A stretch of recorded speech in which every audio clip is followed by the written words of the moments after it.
This is CGTN, China Global Television Network.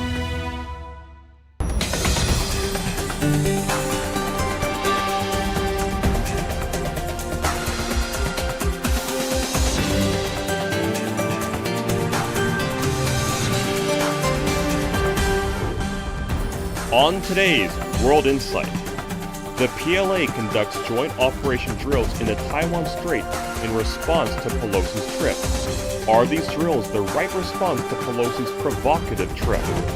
And can China and the U.S. make sure actions like Pelosi's trip don't derail bilateral cooperation? We speak to scholar and former U.S. diplomat Susan Thornton to find out. This just goes to show that, every administration that comes in the United States has an evolution in their China policy.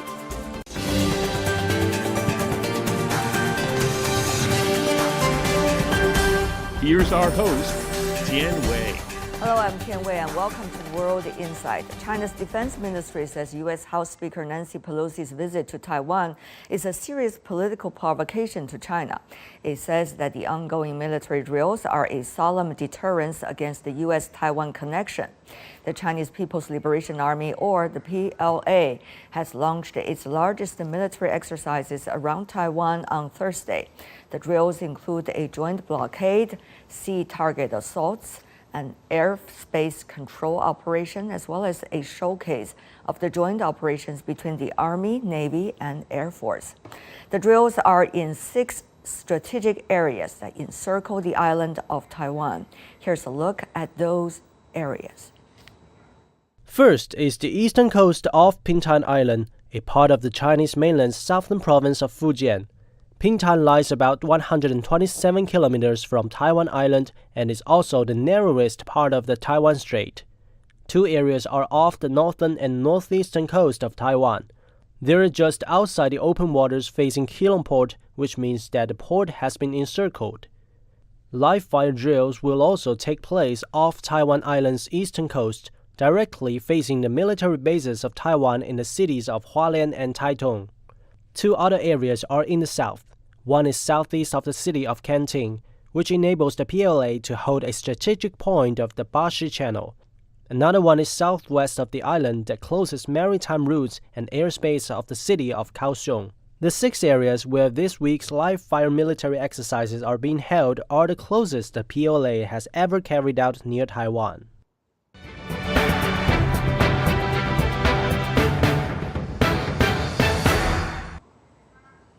For more on China's live-fire drills in the Taiwan Strait, in Beijing we have Rong Ying, Vice President of the China Institute of International Studies.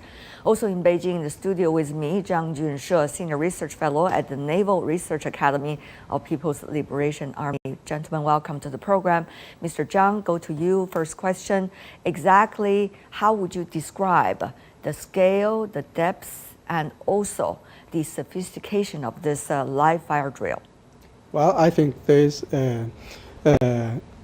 training exercise organized and conducted by the PLA Eastern Theater Command is the largest in the history compared with the previous exercises that was directed against Taiwan Island. For instance, in 1996, we also organized and conducted similar joint combat exercise.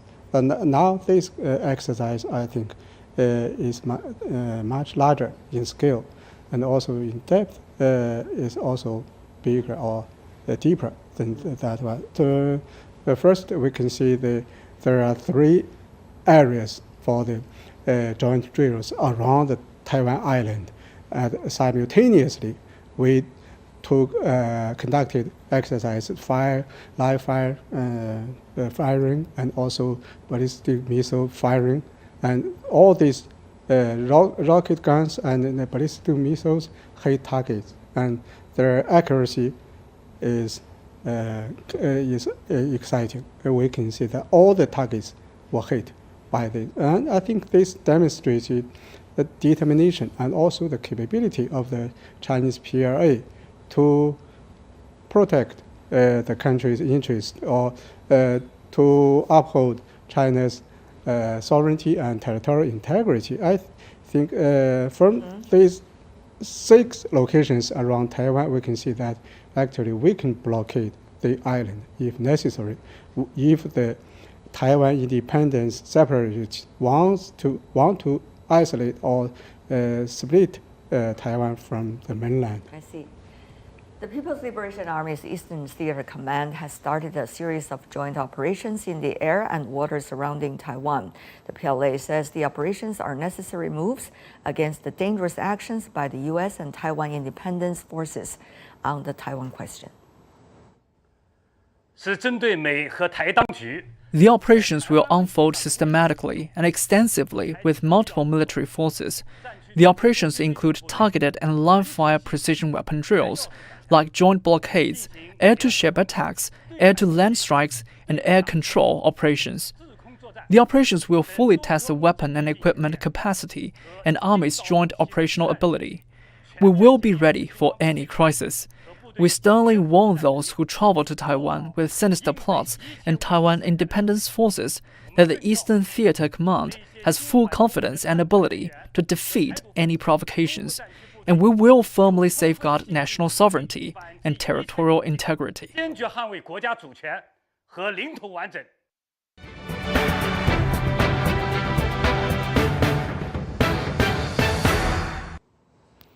Now, Mr. Rong Ying, on this, of course, you are not coming from the military, and yet, strategically speaking, Chinese military having 2 main purposes. One is to guard for the China's sovereignty and territorial integrity. The other, of course, is to keep peace in the world. Now, on the priority task, sovereignty issue, how do you see the scale of this operation this time, and why is China looking at the situation and make such decision? Well, I think the responses by the PLA, the so-called, I think, targeted military operations in response to the provocative Taiwan visit by Nancy Pelosi is justified and necessary. It is justified in the sense it is purely out of self-defense, out of the need to defend and safeguard China's sovereignty and territorial integrity. It is, I think, justifiable in the sense that the United States has broken its commitment to China on the question on Taiwan. And more importantly, I think despite China's repeated efforts diplomatically to persuade, to stop this visit, the United States just went ahead and caused such a crisis and a tension, a threat to the region. So China's move, the PLA's move, the military operations targeted one, not only I think meant to defend China's sovereignty, but more equally important is meant to safeguard, to defend peace and stability in the region. Otherwise, I think no country can argue against that. No country can argue that against China's move, because when China's sovereignty and territorial integrity is undermined, every country should agree and should accept it has the right to respond, and for the sake of this peace and stability in the region. Mr. Zhang, from the military perspective, how has the military been preparing for this day? I mean, a day in which that the military is exercising its muscles to showcase to the rest of the world that China can guard its territorial integrity. And also, how do you see the military, the PLA, from your perspective, has been preparing to circumstances and crisis on the issue of Taiwan? Well, I think PLA, just as other countries' military, its duty is to safeguard national sovereignty and territorial integrity. So I think during the routine, on the daily basis, the PLA conducted routine training to sharpen its combat capabilities to fight against possible enemies that, for for intrusion, invasion, or for suppression against the separatist forces on Taiwan. I think one of the main goals for the military is to safeguard the national sovereignty, to crush any possible attempt of the Taiwan independence separatists on the island. So we have practiced all the tactics directed against at maybe suppressing such kind of attempt of the separatists. And just like this, we showcased the blockade, sea blockade, and also the attack on sea targets, and also air defense, and also strike on land targets. So if the separatists on the Taiwan island, for instance, declared independence, we have no choice but to launch a war against it. We can arrest them for justice. What is the significance of the Eastern Theater Command in terms of China's determination to guard its territorial integrity? What is the significance of this specific theater command? We know that the PLA Eastern Theater Command is facing Taiwan, so its geographical task is to be prepared for any possible combat operations against Taiwan, or in case the Taiwan separatists declare independence. We know that during this recent round of national defense and military reform, we set up 5 combat theater commands. That the Eastern Theater Command is one of the 5, and they cover the area of responsibility is covering Taiwan. So, and its main task is to prepare for operations tactics may be used in this area. But there's other theater commands also prepare their operations tactics for defense of the motherland. I see. Well, the question of Taiwan has been very much of focus of attention for the rest of the world. The foreign ministers of G7 nations, though, called on China Wednesday to solve tension around the Taiwan Strait in a peaceful manner. China has blasted the attitude of the G7, saying it exposes, quote, hypocrisy and ugliness of their governments, end of quote. If these countries really care about peace and stability in the Taiwan Strait, they should have persuaded the United States not to engage in dangerous, reckless, and irresponsible provocations against China. Before Pelosi's visit to Taiwan, they pretended to be deaf and silent, but now they jump out to criticize China's just actions, exposing their hypocrisy and ugliness.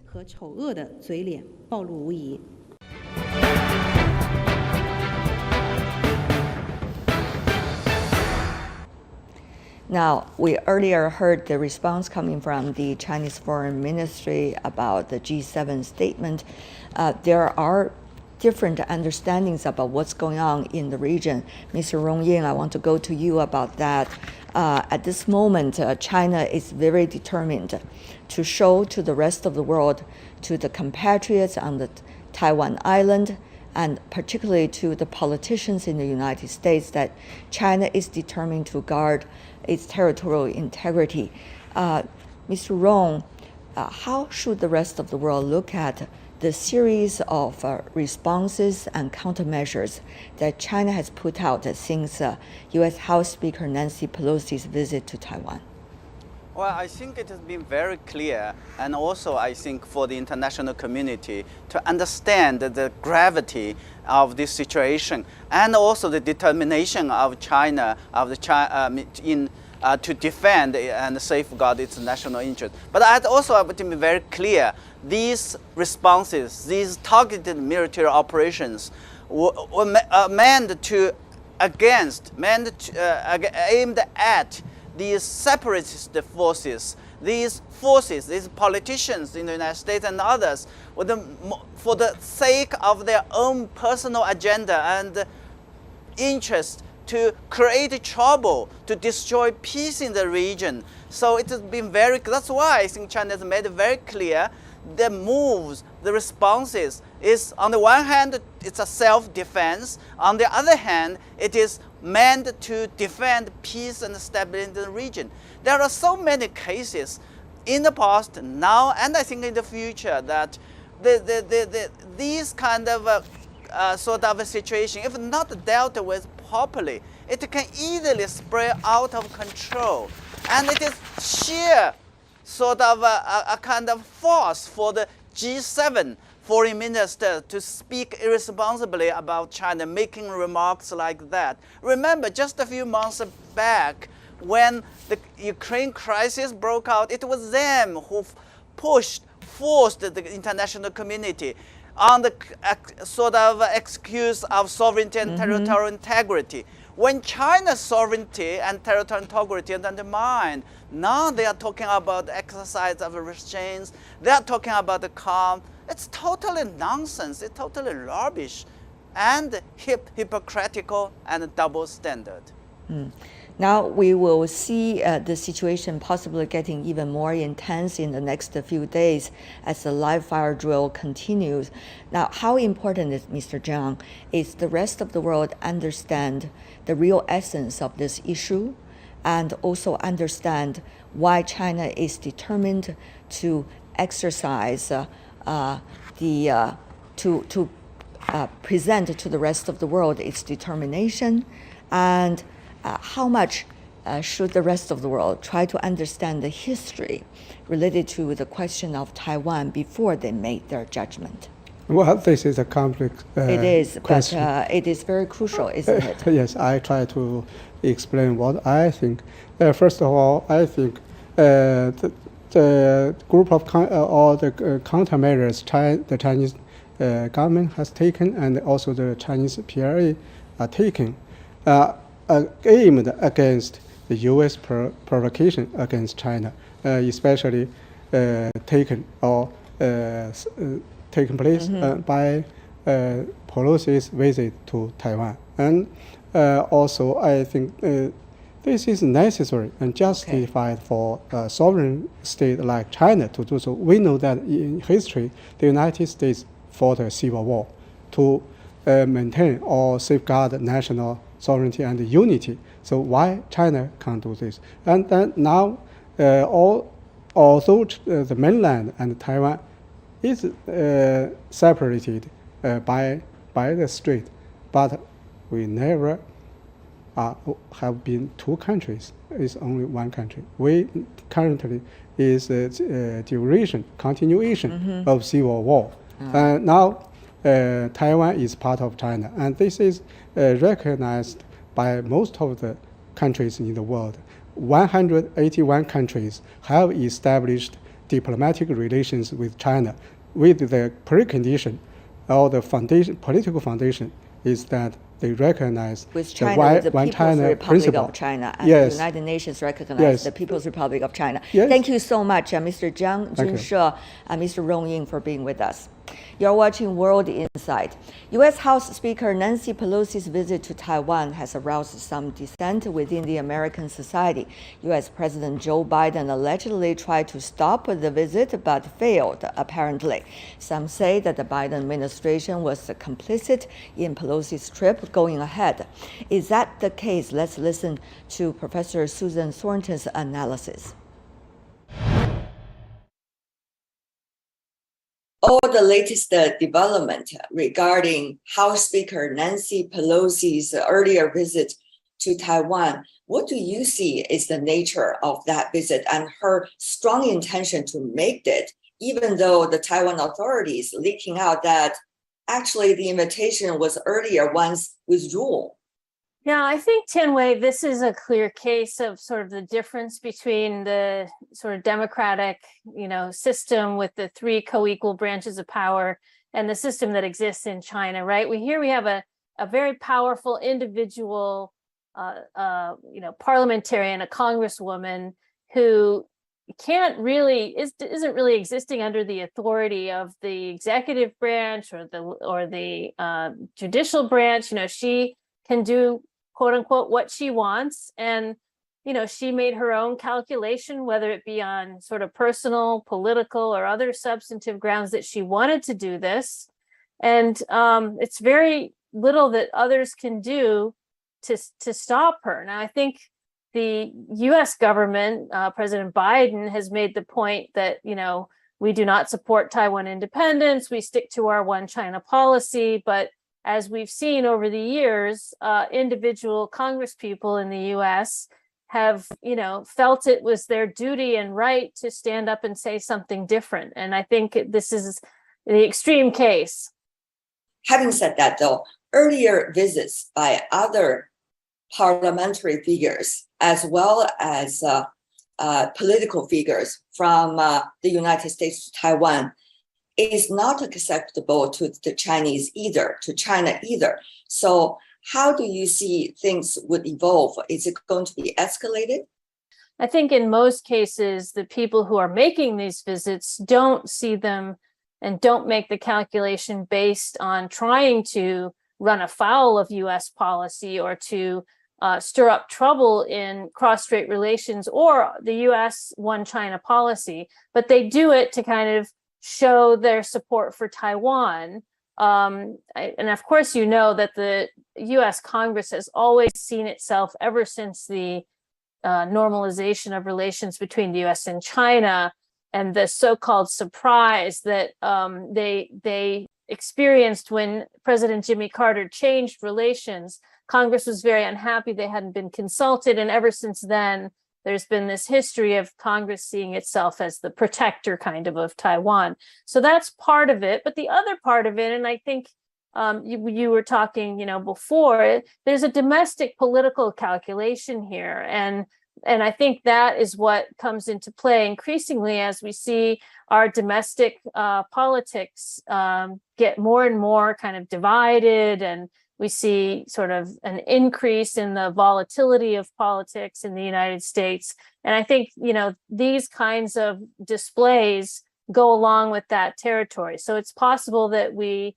will see more of this. I think we have to figure out how to manage it between the government and the executive branch in the US and the authorities in Beijing. And I think there needs to be more discussion probably about that. It's no accident that there hasn't been a Speaker of the House visit in 25 years. So to try to say that the Speaker of the House visiting Taiwan is a routine occurrence is clearly not factually correct. This is exactly what many Chinese are worried about, that this is going to be a Pandora's box in a way, quote unquote, that one after another American political figures or others who try to use Taiwan as a bargaining chip in their political campaign, try to make use of these issues for their own good. Having said that, though, Susan, let me also ask you, one could argue we manage it pretty well. Why do we want to change the earlier path and earlier rhetorics and actions and become what it is? Why? Is it only because of the strategic confrontation and competition that the US sees about China?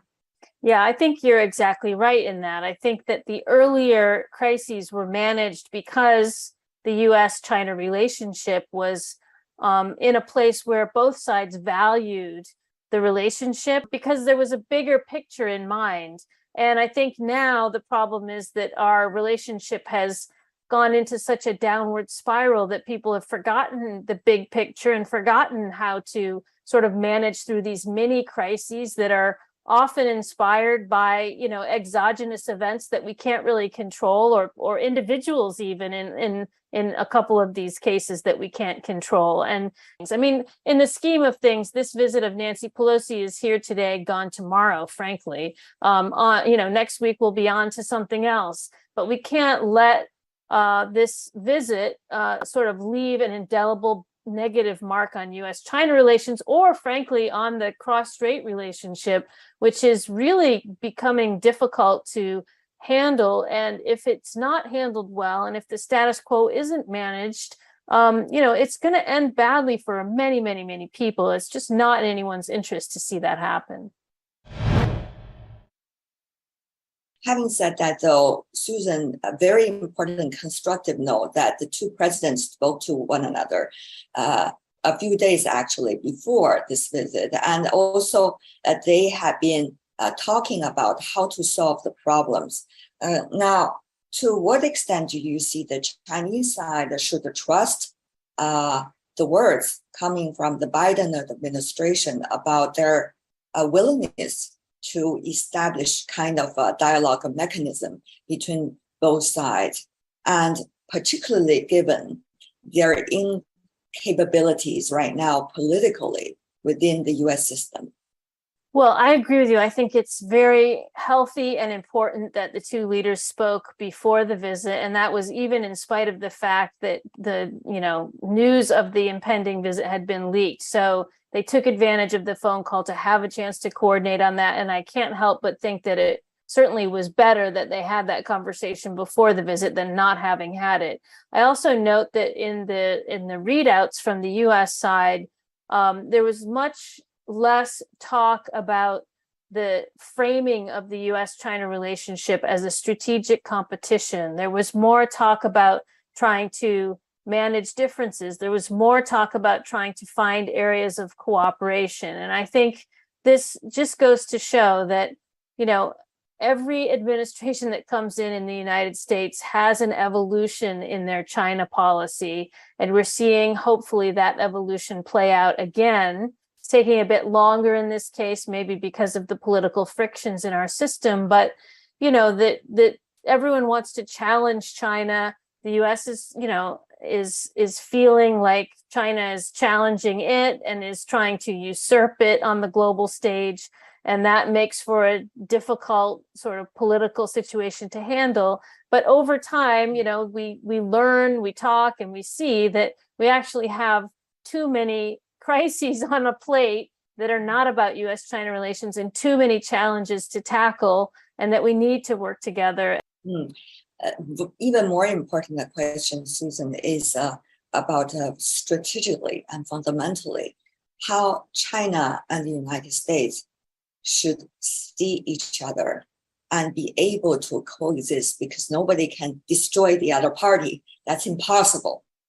Well, I think it's clear that we've got to transition from this mentality of being sort of a dominant player on the dominant player on the global stage, the dominant player in the international system, to a more of a burden sharing approach in the world with other major powers. And it's pretty obvious to me that over time, we're going to have to figure out how to sort of share those burdens and divide up responsibilities. But I think it's going to take an awfully long time to get there. That's going to be tricky. There's going to be a lot of pulling and hauling and some difficult moments there. But, we can't see each other as enemies if we're going to get there. So, we're going to have to see each other as some kind of collaborators in that process eventually. Interview with Susan Thornton. That's all the time we have for today. If you'd like to know more, search World Insight or check out our YouTube channel. Follow us on Twitter and Facebook. I'm Tian Wei on behalf of my team. Thanks for being with us, and bye for now.